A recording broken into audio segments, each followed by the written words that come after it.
ሰውን ዝቅ የሚያደርገው ሶስቱ ናቸው። ቆጥረው ሰፍረው ነው የነገሩን። እነዚህን የሚያደርግ ሰው ይዋረዳል። በስጋውም ወራዳ ነው፣ በነፍሱም ወራዳ ነው የሚሆነው። ሶስቱን የሚያደርግ ሰው ደግሞ የት እንደሚደርስ ነው። ሶስቱ እነማን ናቸው? የመጀመሪያው ትዕቢት ይባላል። ይሄን የሚያደርግ ሰው ወደ ሲኦል ይወርዳል። ከነዚህ ሶስት ተጠንቀቁ፣ ዋና ክፋቶች ናቸው ይላሉ እሳቸው። የመጀመሪያው ትዕቢት ይባላል። ሁለተኛ ትምክህት ይባላል። ትዕቢትና ትምክህት የተለያዩ ናቸው። ትምክህት ማለት መመካት ማለት ነው። በምንድን ነው የምንመካው? በሰው መመካት፣ በእውቀት መመካት፣ በሀብት መመካት፣ በገንዘብ መመካት፣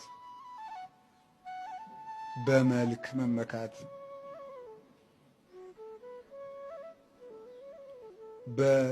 በጤና ራሱ እንመካለን እኮ። አሁን አይኑ የታመመ ሰው ካለ እውሬ ደርጋሚ እየተባለ ሁሉ ይዘፈንበት የለ ነው። ቀል ነው በአንካሶች ሲሳቅባቸው ነው የሚውል።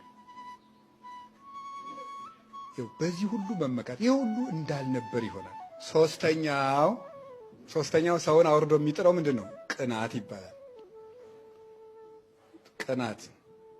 ቅናት የብዙ ሰዎችን ልብ በቁጣ ትበላለች ይላል። እኔ አይደለም አቡነ ተክለ ሃይማኖት ያሉን፣ ከነዚህ ከሶስቱ ሰንሰለቶች ተጠበቁ፣ ሲኦል ጎትተው ያወርዳሉ ነው ያሉት። የጻድቁ አባታችን ልጆች ሁላችንም